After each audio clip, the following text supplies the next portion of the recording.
Hello and welcome to another episode of Enter the Boardroom with Nurole, the business-oriented podcast that brings the boardroom to your channel of choice. I'm your host, Oliver Cummings, CEO of Nurole, the board-level hiring platform that specializes in the high-value chair, independent director, advisory board member, and trustee placements that drive high-impact boards. I'm here today with Terri Duhon, a former derivatives trader turned entrepreneur. Terri currently sits on the board of financial disruptor Wise PLC. She also sits on the boards and chairs the risk committees of both Morgan Stanley International, Morgan Stanley Investment Management Limited Europe, and Rathbones PLC. Previously, she was on the board of the UK payment system, CHAPS. Terri is now an associate fellow lecturing at Oxford University. Terri has a track record of challenging the status quo and brings a wealth of experience in pioneering new products coupled with a profound knowledge of risk. Terri, I'm really delighted to have you on the show today. That was a great summary, actually. I want to take some of that and use it as my strapline. I think you've done better than me. Well done. I like that. I have to give credit to others for that. But Terri, I'd love to start by asking you to share your story of how you forged your path into the boardroom, because I know from past interviews you've given, you had to overcome doubters who told you it wasn't possible as you didn't have any board experience. Yeah, I faced the classic catch-22, right? Which is to be on a board, to get on a board, you've got to be on a board. And the reason that catch-22 exists is because that most people in the boardroom have followed a very traditional path, and they've worked their way up a larger organization, eventually report to the board, eventually, asked to observe the board or sit on the board. And then eventually they're asked to sit on somebody else's board because they've got the visibility and the experience. And I didn't do that. I spent 10 years on the trading floor, which is pretty far away from the boardroom, although I call it my big corporate experience because it was at large financial institutions. 10 years on the trading floor. And then I became an entrepreneur. So I spent 10 years kind of building businesses and being strategic. So I thought that combination of financial market expertise, strategy from being an entrepreneur, I had sat on some charity boards. I thought, I've got the governance, I've got this. But I was on the non-traditional path. And many people have a really hard time figuring out how to appreciate the value that someone brings when they come from a different background. And I mean, look, this is the diversity conversation in a nutshell, right? We all want to hire diverse candidates. Those diverse candidates generally aren't on the traditional path. They haven't been working their way up large organizations.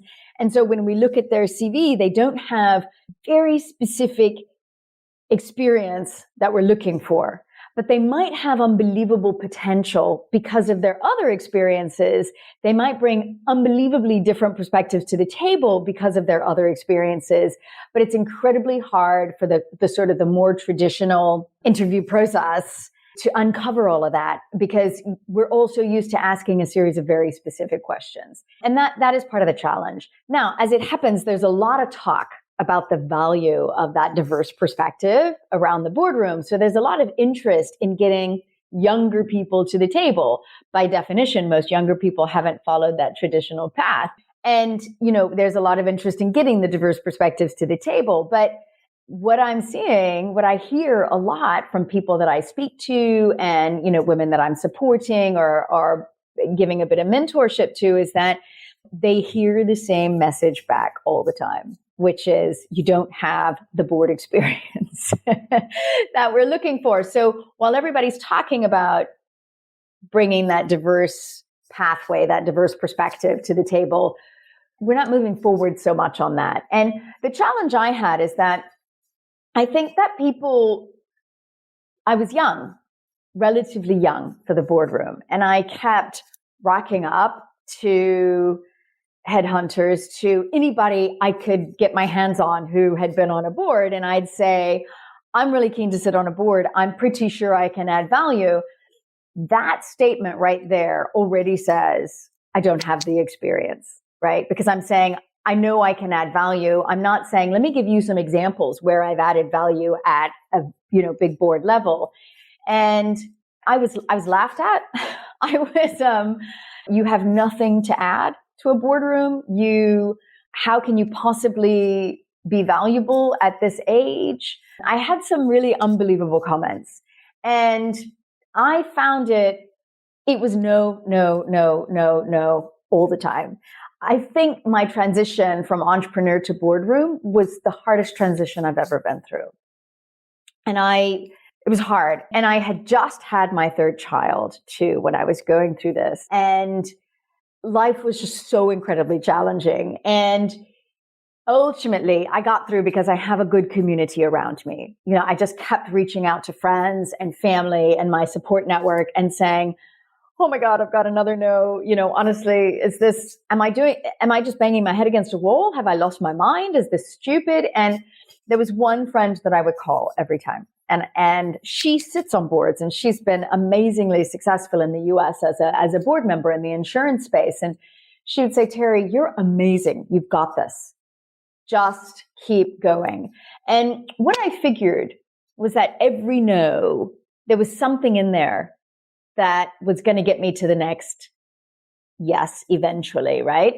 And every no, I sort of tried to figure out how to tackle. And it was either experience or credibility. I could never really get my finger on it, but I was sure that if I just put more out there, you know, I was writing a book at the time. So when the book was finally published, I went around to every headhunter I knew, everybody I knew on a board to give them a copy of my signed book.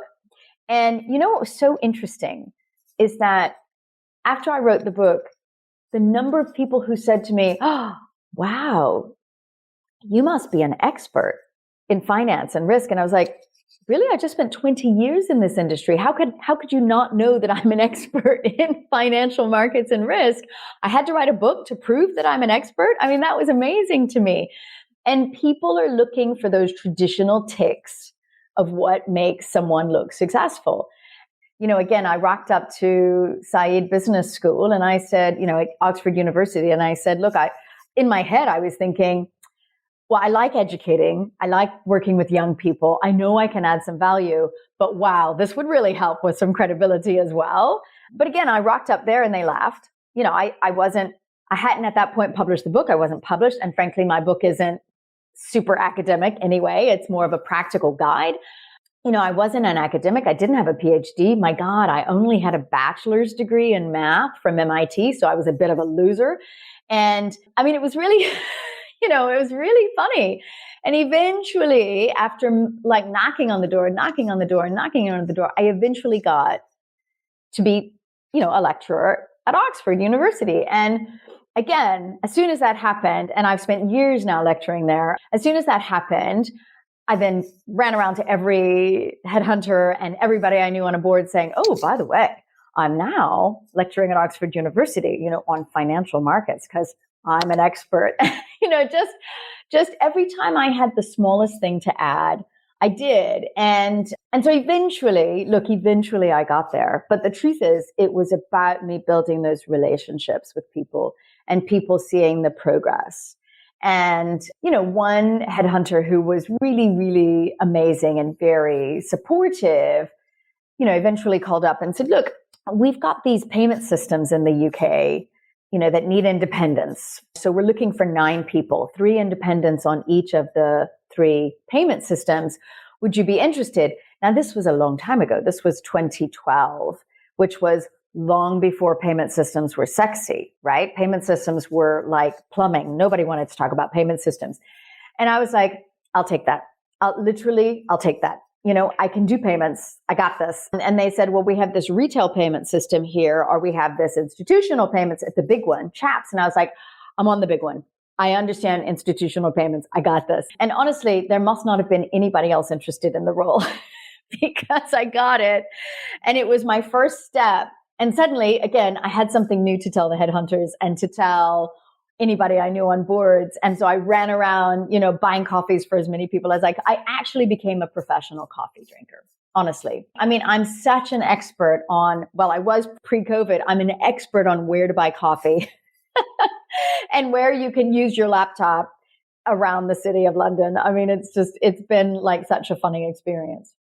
God, that's a fascinating story. And I suppose the question for me there is, do you feel over that journey, and if I summarize it crassly as writing a book, going, becoming an academic and then making that first breakthrough with your first board role, which you modestly say must have been that no one else was going for it. Do you feel over that time you had actually changed your value proposition, or was it just the surface coating? And I say that because I hear from a lot of people, like, I could add so much value to a board, and they're right. The trouble is there are another 100,000, 200,000, 300,000 people out there who are also fantastic, who could also add a lot of value to the board. And I sometimes think about this actually in the context of, being a parent now, where, I feel like, I've learned so much as a parent, but also it's taken away time from my professional focus. And in some ways it's benefited me, but in other ways there's been a cost. Just as if anyone said, I got a professional, tennis player, and the tennis player told you, well, I've gone away and spent time, playing chess. Now, it might help in some ways play their tennis, but chances are they're not going to still be at the top of their game as a tennis player. There's that focus and expertise that's required and dedication. So how do you bring those two sides of it together? Did you think you really did change your value proposition, or do you think it was just surface coating? That's a really good question.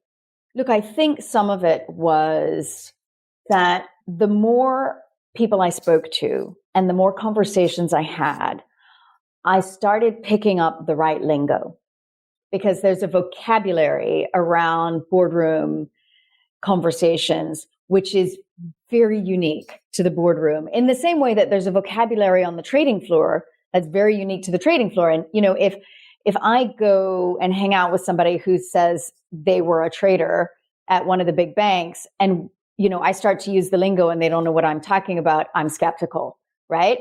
And it's not like a litmus test or a lying test or anything like that, but I'm sort of immediately like, oh, that's really odd because, and so I think one of the things I didn't have from not sitting in a corporate boardroom environment was I didn't have the lingo and some of the vocabulary.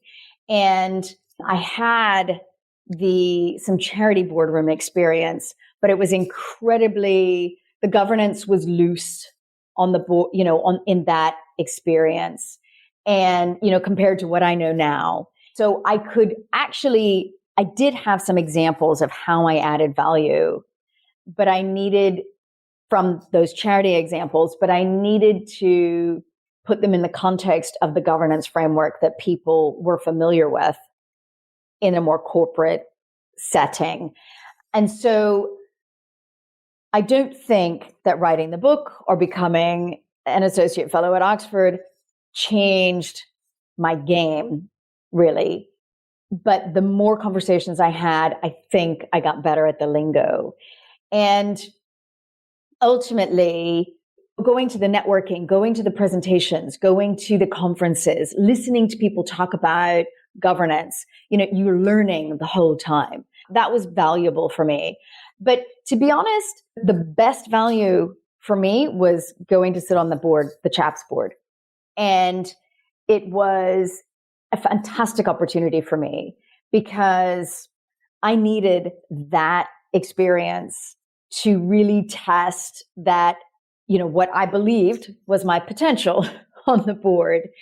And to also, I remember saying to myself before I went onto the CHAPS board, I remember saying to myself, okay, Terri, you don't need to have an opinion on everything. Like, notice and observe how senior people behave. You're trying to emulate that. You're trying to look executive. And I remember saying, you don't have to have an opinion on everything. You can ask questions. That's good.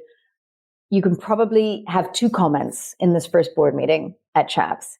And I was really very focused on how to behave appropriately in my first proper board meeting, which I didn't really know how to do.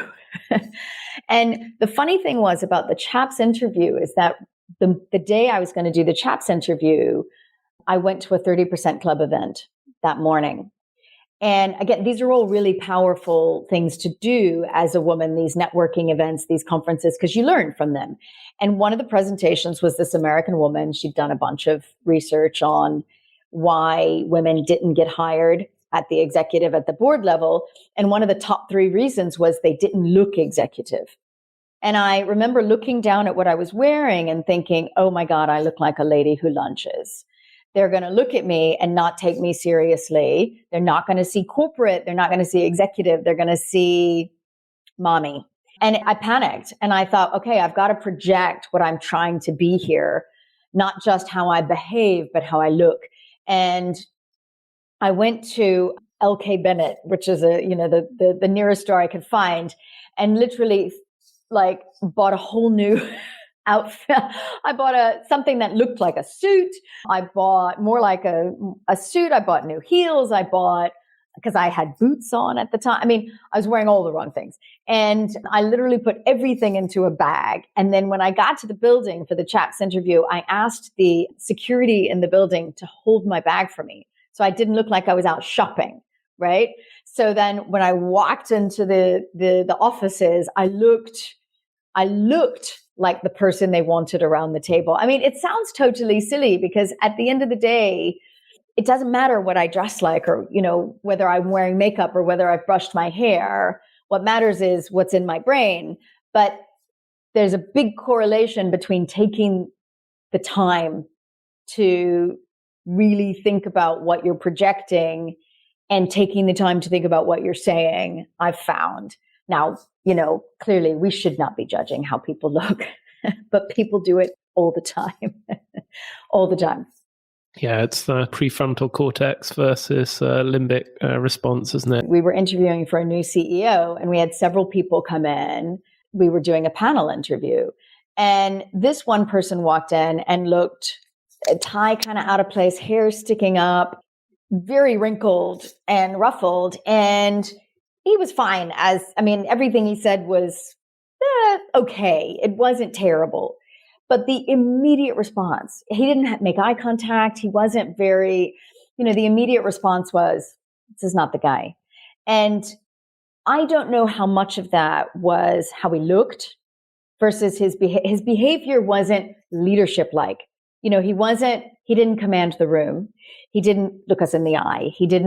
And it felt, maybe it was just a bad day for him, but that's what happens. You make these judgments very quickly. And I remember taking notes and thinking, because I didn't say no initially, literally everybody in the line said no. And I thought to myself, I wonder if it was more driven by what he looked like than his behavior, or maybe his behavior was so overpowering over what he said that being an effective communicator is what is critical at the board level. Right? And at an executive level. So it's not just look, it's behavior, it's what you say, it's how you say it, it's bringing people with you on the journey. They need to want to be there. And so it's clearly not about what you're wearing, but I sometimes wonder how much of an impact that has sometimes. Is the problem there with the candidate's approach, or is it the board's assessment approach? There's a great bit of research that got condensed into a book called The CEO Next Door by the team at GH Smart, where they dispelled a lot of the myths around what makes a great CEO leader and all the classic traits that most people will have in their minds actually turn out not to be the case, the big characters and the like. Is that on the candidate or is that on the board? Well, it's a good question. When I look at effective communicators around the board tables I've sat in, I can tell you that some of them are pretty scruffy and that they don't all make eye contact and they're not all great big personalities. And the problem is that to get to that seat, though, somebody had to decide that they were the right person at the right time. And everybody goes through a different process. So if you've been in an organization for a long time and you've worked there for a long time, you're not going through that big interview process, right? You've got that traditional pathway. People know you, they appreciate you, they can see what you're capable of. You don't have to put yourself forward like that all the time. I think that might be true for men and less true for women. though, because, the unconscious bias is that we promote men for their potential and women for their experience. So if they don't have the experience and we can't see the potential, they don't get that promotion.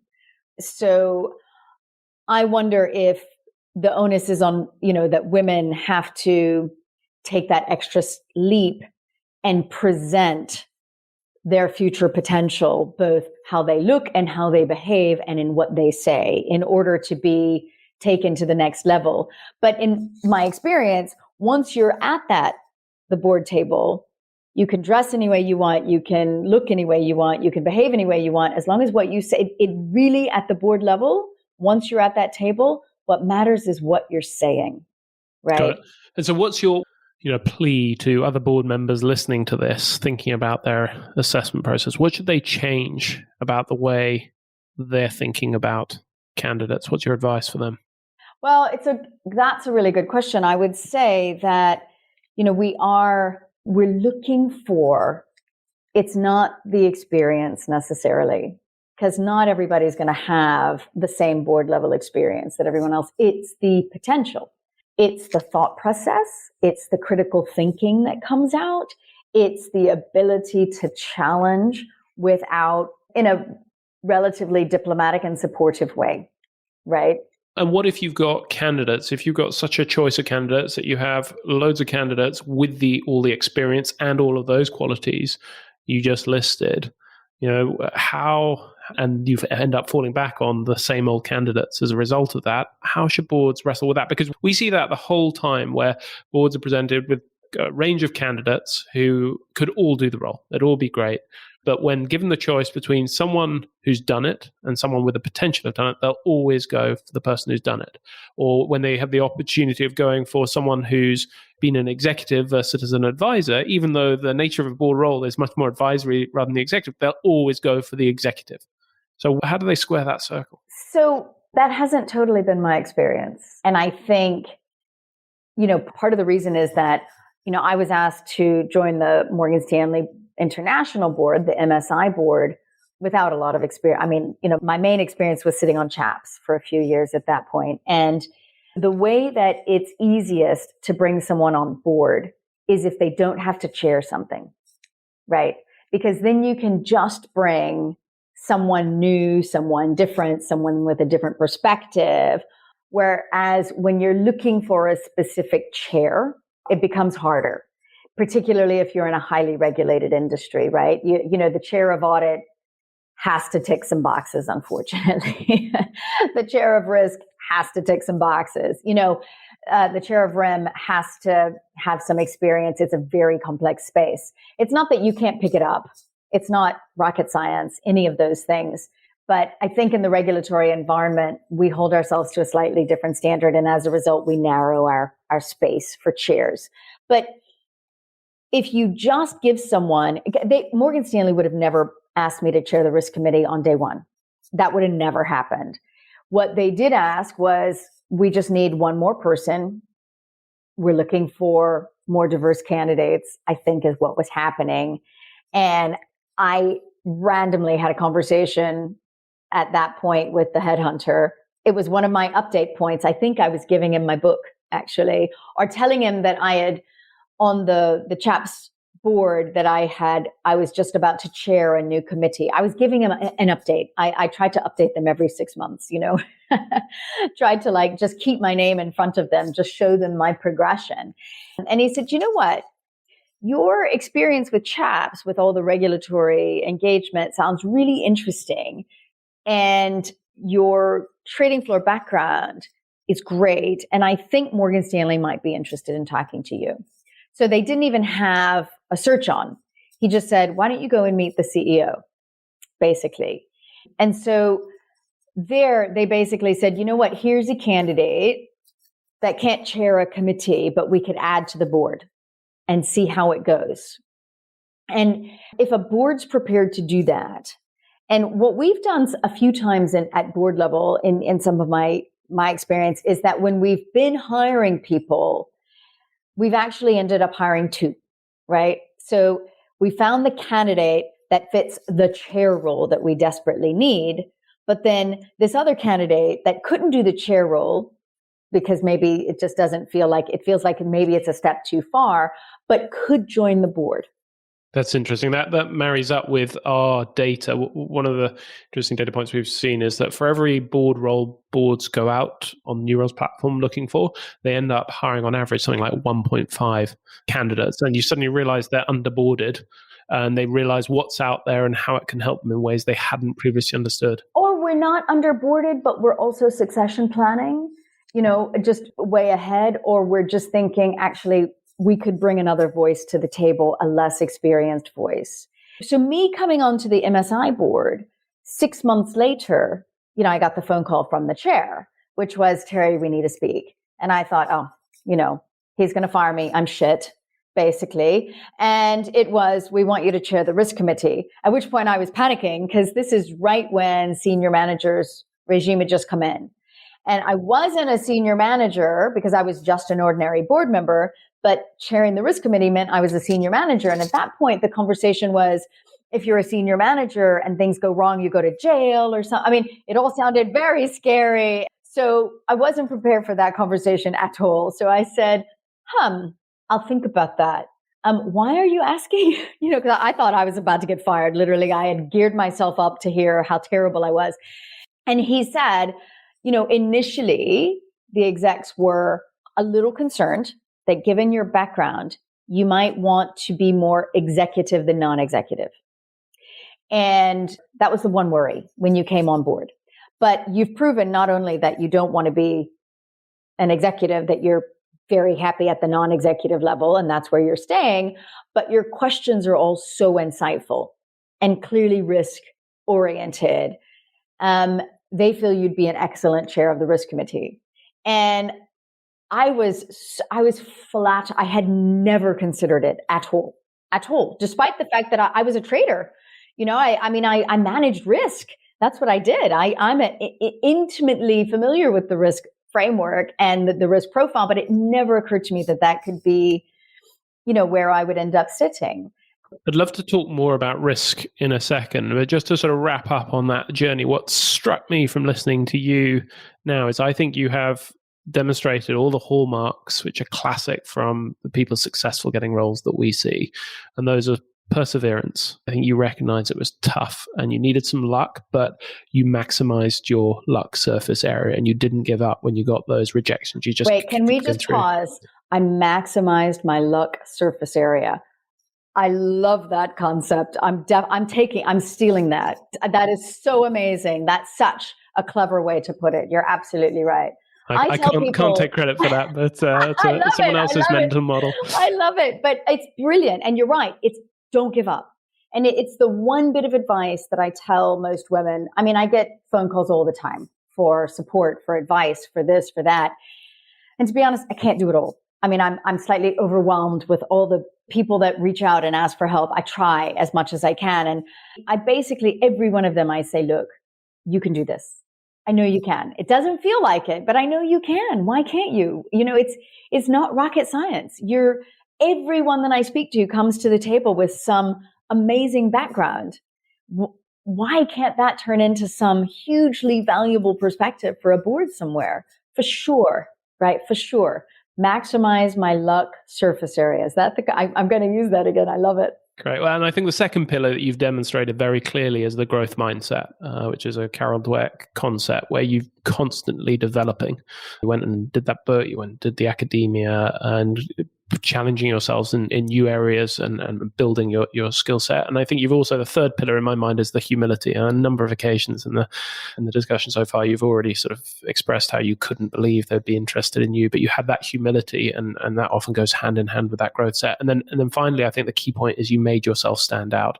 And I think you've underplayed the sort of the transition that you went through. I mean, to write a book, to go into academia, to get that first board role, that is an amazing journey. Those really stand out to me as common hallmarks of all the people who managed to make the transition successfully as you. But I want to come on to the risk piece, because I mean, that's a heck of an endorsement when a management team, an executive team are asking you to step up to be risk. And often I think risk committees can be very box ticking and add no value. So I'd love to hear how you think about the risk committee and its role.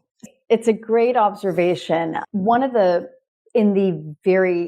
risk committees predominantly exist in the very regulated space, the financial services space. In many other boards, the audit and risk committee are the same. But splitting out the audit and risk committee has been really critical for the financial services because the agenda in the audit committee is so heavy. You just can't put it together. And we just don't have the time. And one of the things that I've observed over my time in financial services is that the regulatory approach has become more prescriptive.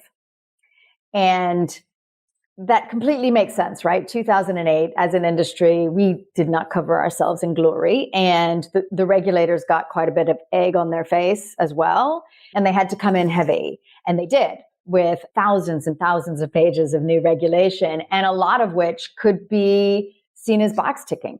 Because, at the point that you have so many regulatory points that you have to comply with, hundreds, thousands, you literally employ an army of people ticking off those boxes, and you move people away from thinking about the risk and just complying with what the regulator wants you to think about. And the reason that's dangerous is that the regulatory framework is generic.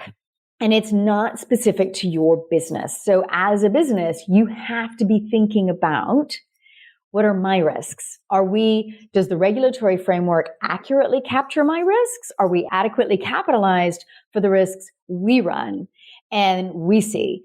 And, aside from what the regulators told us we have to do, are we doing the right thing? And to be fair, look, this was very much how I grew up in JP Morgan, on the trading floor at JP Morgan. We were 30 years ago at the forefront of the risk innovation. We had DEAR, daily earnings at risk. We had VAR, value at risk. And we, had a very risk oriented mindset. In fact, I didn't call myself a trader at JP Morgan. I was a trader, but I was a risk manager. That was my official title, was risk management. And I think words matter, right? Words tell you where the focus is. And I remember meeting these other people, guys from other institutions who were like, oh, I'm a trader. And I was like, who are these trader people? Because I don't see them on our trading floor, but I'm a risk manager. And somebody eventually had to explain it to me that actually, Terri, you're a trader. We just call you a risk manager because that's what you do. You manage risk.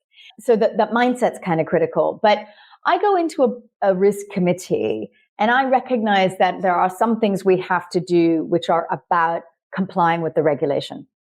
But every one of them, I try to find the conversation around it, the discussion and the debate, the challenge, which is about the principles rather than the box ticking, right?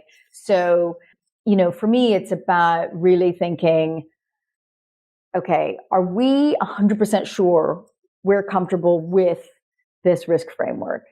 And every year, our risk appetite statement comes in and we give it a kick.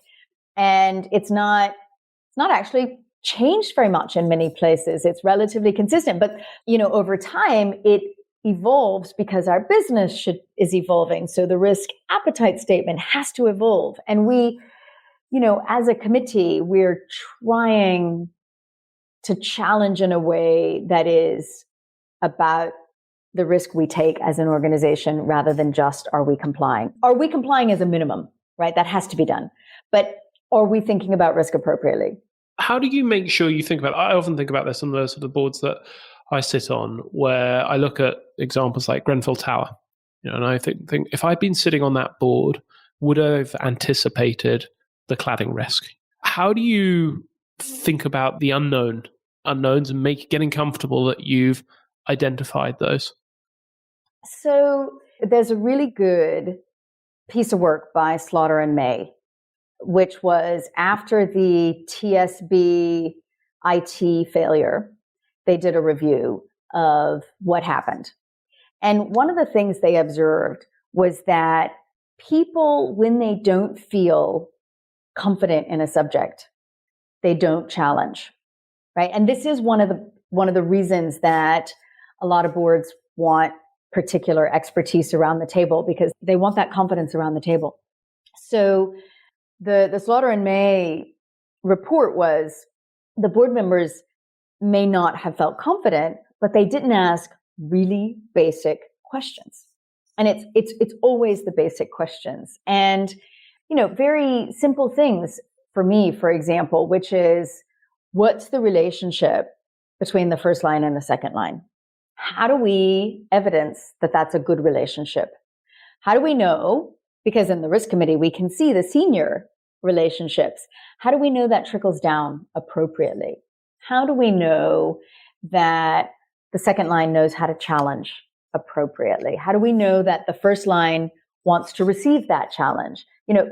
Those are the questions we're asking because it's less about very specific. In the risk committee, I think to some extent, it's less about very specific risks and it's more about the framework around the risk culture and the risk management. So if we get the risk culture right and we have the right people challenging and the right people receiving that challenge appropriately, then we're probably getting there. And we're probably identifying the risks and they're escalating appropriately. And so we're seeing the things we need to see at the top. Can you give an example maybe of where that questioning has led to change that is being actioned without breaking any confidences? So, look, I'll give you another example, which is there's a lot of governance. We all have governance everywhere. We have committees, we have policies, we have new committees all the time. One of the things I worry about is that we, have an event and then we come up with 5 new committees, but we never get rid of 5 old committees, so we're on a committee evolution of expansion.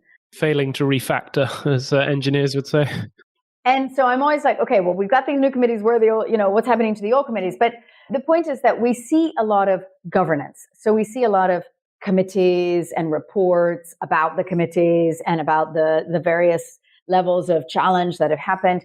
And so our questions at a risk committee, we shouldn't be second guessing the judgment that the executives have made. That's not our job, right?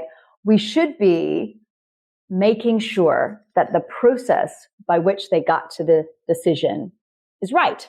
So we should be looking at the committee structure. Who's actually in that committee? Is it effective? Are they asking robust questions? Are they properly challenging each other? Did anything change as a result of going through that committee?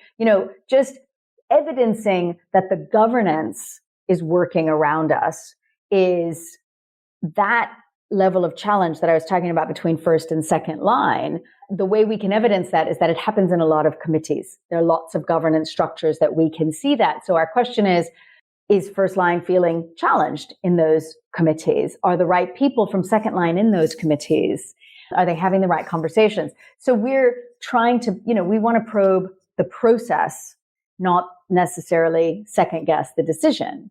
And so that is not about ticking any boxes. That is really about looking for the risk culture, right? The appropriate risk culture. Absolutely. You've talked a lot in the past about the importance of making mistakes, which I think goes hand in hand with that whole sort of risk question of risk. And it strikes me that people often confuse risk and outcomes. I don't know if you've read Annie Duke's Thinking in Bets, which is one of my favorite books on the topic. I think you're the most well-read person I've ever spoken to, honestly.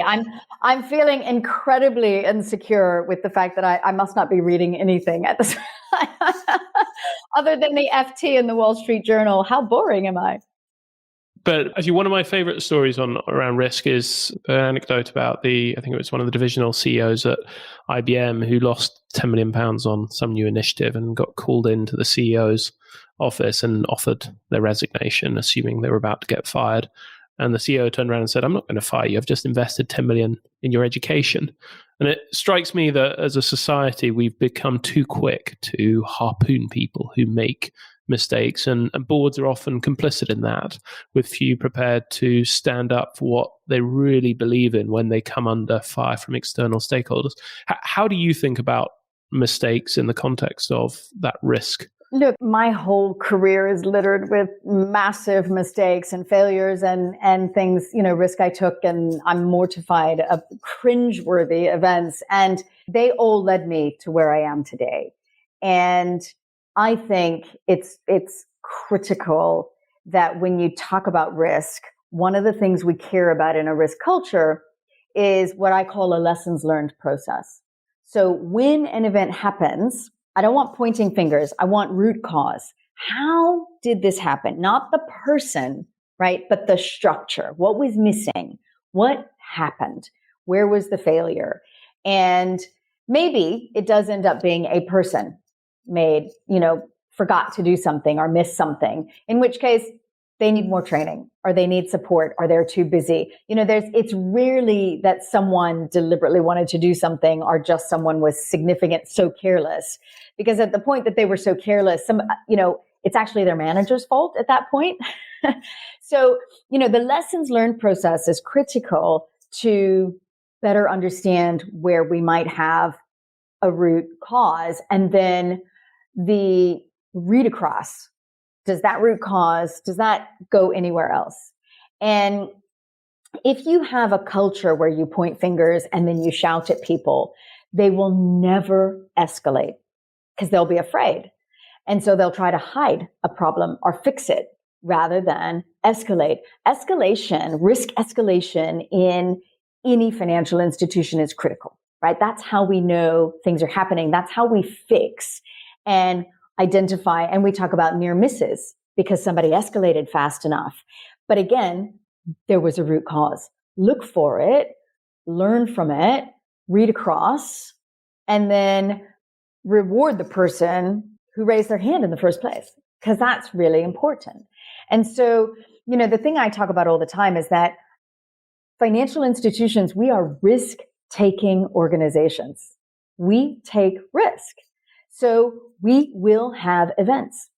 That is a fact, right? We are risk-taking organizations. And so when we talk about risk, we have a risk appetite, right? We have risk tolerances because we have to be able to have some losses along the way, because you can't take risk without having some events.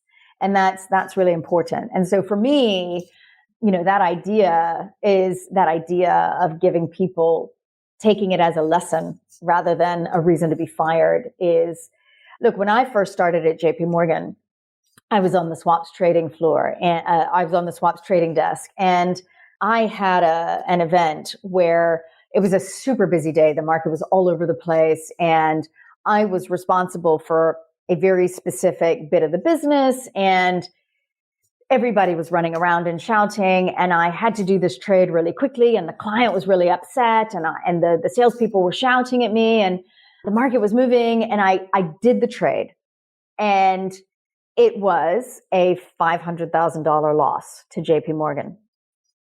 And by the way, the client still wasn't happy, right? So there was lots of yelling and a big postmortem, which is what we called our lessons learned process at the time. And I was 22.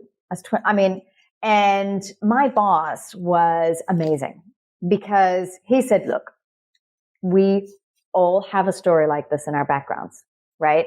You had several points of failure here. Let's just go through them and figure out what they were. You should have done this. You should have gotten somebody else to, the 4 eyes check, which was like a very, very important control process. I had missed. I was in a hurry. Everybody was shouting at me. Nobody was around.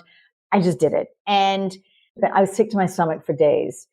And my whole team took me out for drinks that day to tell me their own stories, to say it happens. But what they did say is that it can only happen once. You get one go at this, and that's it. And honestly, that is, if you have that kind of experience, that people make mistakes occur, right? How do you think, I was reading an interesting piece looking at how people make decisions, and it made this distinction between consequence-led decisions versus identity decisions. And a consequence decision is, often driven by incentives. So if you do X, then you will get Y, versus an identity led decision, which would be what would a person who, like me, do in this situation? A moral person would do X, Y, Z. And it strikes me that in the sort of financial space, there's a huge amount of consequence-led thinking. And effectively, if you take risks, you benefit on the upside and you don't suffer the cost of the downside as much. You move on to a different firm and you go start again. How do you think about that and changing behaviors, again, on the risk committee of those financial organizations? We talk about the link between culture and conduct, because what you're talking about is conduct, right? Is someone who behaves badly because they've either been incentivized or the moral structure that in which they operate is not consistent with the value system of the firm. So you're talking about a conduct event. And we make a huge link between conduct and culture. And so if we have the right culture, it should drive the right conduct. The problem is that it is a very competitive industry and it's very competitive on the hiring, and pay is a huge driver of engagement, people believe, and that's the industry we're in. So there is a lot of pay for performance relationship. Now, it's not just pay, clearly, right? There's appraisals, there's promotions, there's, being able to lead bigger teams of people. There are lots of other non-pay incentives for people to behave appropriately and make the right decisions. But pay is a challenge in the industry. There's no question about that. It has been for a long time. But the consequences today of having poor conduct are much more visible and much more severe than they have been in the past. Because you're right, in the past, you would hear stories about, he made $1 billion, lost $1 billion, and then just went to the next place where he did the same thing, and he's being paid a fortune, and it's a terrible story. I don't think that story happens very often anymore, actually, because the consequences of poor behavior. So either the organization allowed him to take that risk, in which case he was within his risk limits, or if he was outside of his risk limits, that's a major conduct risk, whether he made money or lost money. If you're operating outside of your risk limits, big no-no today, right? Whereas in the past, you've heard stories about people who were allowed to operate outside of the risk limits because they had this fantastic reputation. But a firm that behaves that way, or a manager that allows that, that's also a conduct issue today, right? That would be a completely unacceptable way to behave. And one of the challenges with COVID has been that we have often talked about culture in the office, right? Culture is something you can see, you can hear. You hear the person next to you making the right decision, so you know that's the right decision. You're a junior person, you hear a salesperson speaking, a more senior salesperson speaking to a client saying a certain thing, and it should click in your brain that that's the appropriate way to handle an issue. And if you're sitting at home and you're working on Zoom, or you're working remotely, it's much harder to know if you are still absorbing that culture around you. And let's be honest, when you're working physically in an environment where everybody can hear what you do and say, there's peer pressure, right? You can't be sitting there doing something crazy, right? You can't be talking about price fixing on the trading desk because everybody's going to hear you. So, but at home, maybe you can. So, we had a huge number of conversations about what does culture mean when we're working in a hybrid environment, because culture drives conduct. And that's really important. What are you doing on that front to drive culture in a hybrid environment as a risk committee? Is that really at the risk committee necessarily? It's definitely a board level issue, right? And whether it goes through a risk committee or whether it goes through an audit committee, it's a board level issue. It's something we should talk about. And we talk about it in the concept, we say what culture may not necessarily transcend, but what culture really boils down to is values. So the values have to be clear, right? Our values have to be something everybody knows. And how do you make values transcend? Look, it's a really interesting question, right? We talk about culture conversations. We talk about culture carriers. We talk about leadership and management skills to push those down through the organization. We talk about sound bites that we should all be using to reinforce values. Do the right thing, put the client first. These are some of Morgan Stanley's sound bites, right? And they are repeated a lot. And at all levels of the organization, that's an important indicator that people are listening. That brings me on to an interesting question around that sort of risk and culture. You sit on the board of Wise, founded in 2010, and the board of Rathbones, founded in 1742. Two very different organizations. How does that manifest itself, that sort of difference? And how do you think about disruption risk as you look at those two different cultures? So that's a really great question. So the first thing I would say is that one of the challenges of having a portfolio of boards is that I need to be in a totally different mindset for each of my different boards, because they're different cultures, they're different environments, it's different people, I engage differently, there are different issues. So one of the rules I have with my PA is that my diary we can't cross the streams, right? So if I have Wise meetings on a Tuesday, I can't have Morgan Stanley or Rathbones meetings. If I have, Morgan Stanley on a Thursday, I can't have, Rathbones or Wise meetings. And I have to be incredibly disciplined about that so that I can get my head in the right space in the morning and then leverage that throughout the day. So one of the things I also say is, look, if I've got a series of meetings I've got to do, I want them all on the same day, because I can cross-fertilize and I can think. But if you pepper them throughout my diary where I'm doing different stuff every day, I never connect the dots enough. And so as board members, we have to be cognizant of how we work best and how to be most effective, because you can get little meetings in your diary all the time. You have to manage that really carefully.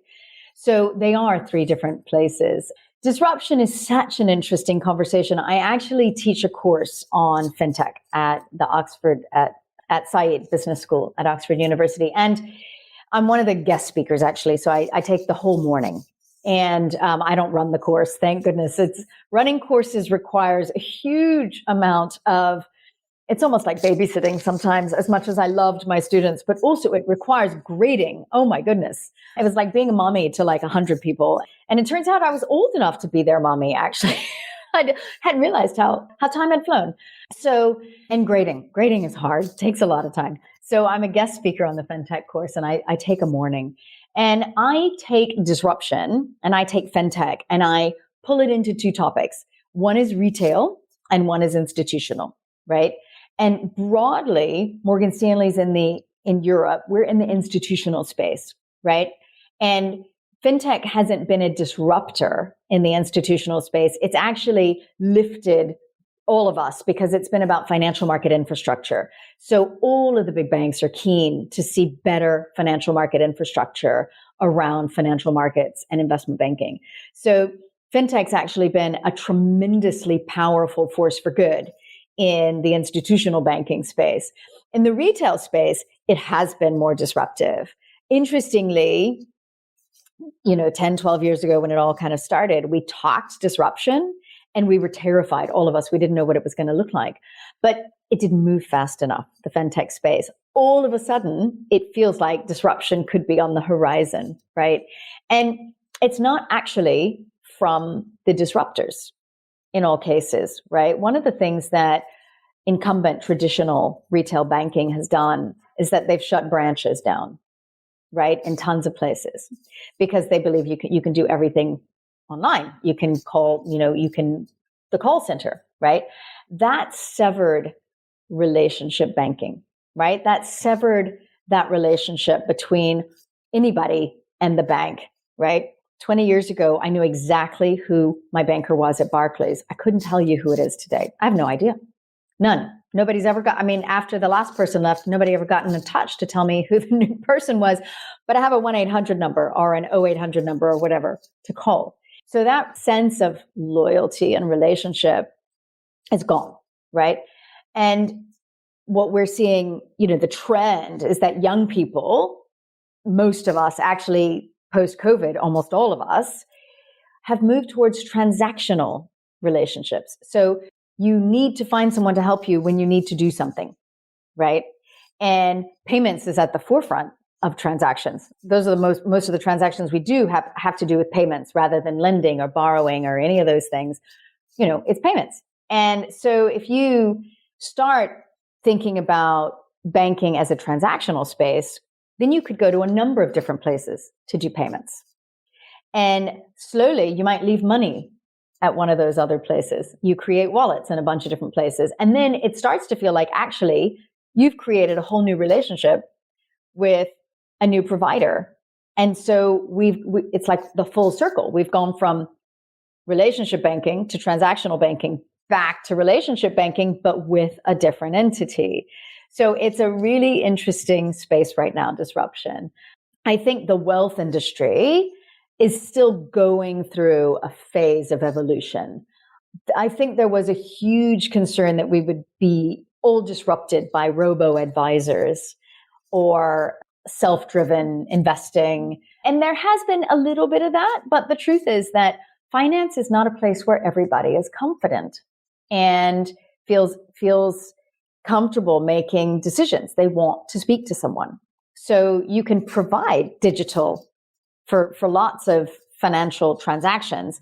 But when you're talking about wealth and you're talking about people's hard-earned money that they need to know they have when they retire, they want some advice. They want to talk to somebody. And so that human engagement is still very critical. Now, you can do lots with digital and with technology, but people need people today in many jurisdictions. Absolutely. It's probably one of the most commonly talked about topics in the various sort of scale up CEO WhatsApp groups I'm on is the incompetence of their banking partners and the failure to engage in customer centric thinking. I had an experience recently where I wish I'd recorded it. It became so funny. It was comic as I got passed from one center to another, to another, to another, and each of them failing in turn. But well, at least you got passed. I mean, the number of times I've called for something and they've just hung up on me. In the process, that I think I would call that a success, actually, if you got past. Terri, I could keep talking to you forever. Unfortunately, our time's come to an end. So I want to wrap up quickly with 5-question quickfire, where I sort of say a short statement and then ask you to respond if you're ready to go. Okay, I'll try. Great. I'm not very good at short answers, but I'll try. Best book every board member should read and why? The $1 Billion Whale, definitely. And it's not necessarily just a Goldman story, right? There were many, many banks who were complicit in what was going on. And one of the fundamental roles that we play in society is that we facilitate those who have money and those who need money.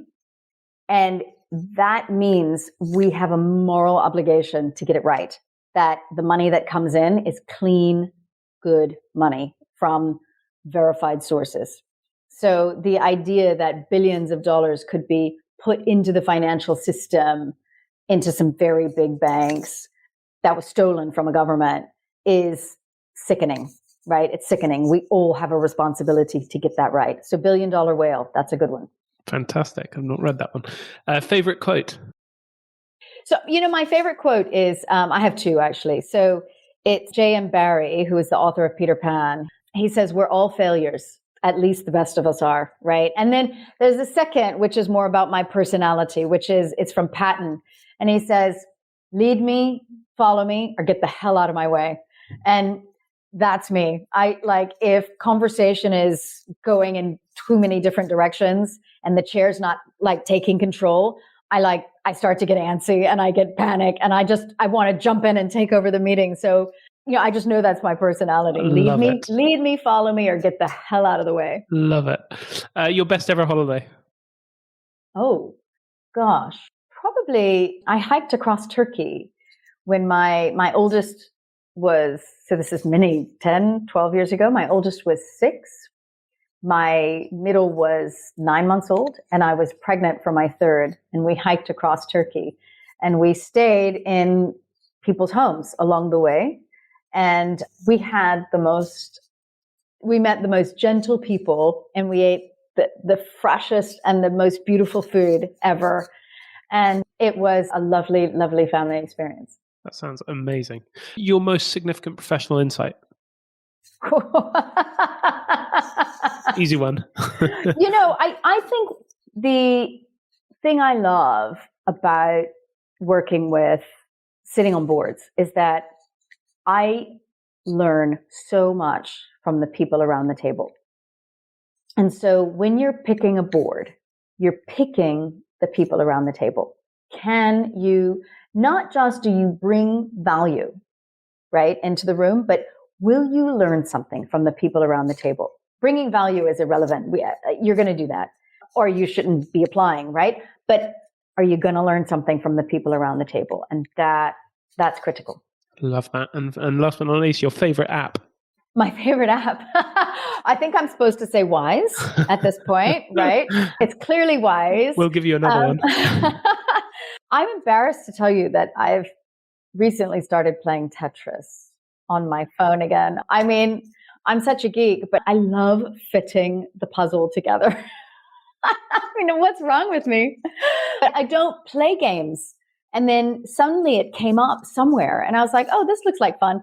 And my kids, like after a week, were like, Terri, Mommy, I think you got a problem here. Like, you got to stop because this is weird. You're on your phone all the time. Brilliant. Terri, it has been an absolute pleasure speaking with you. Thank you so much for taking the time. Excellent. Fabulous. You were, wow, amazing. I can't believe how well researched this was. Well done. Really impressive. Thank you.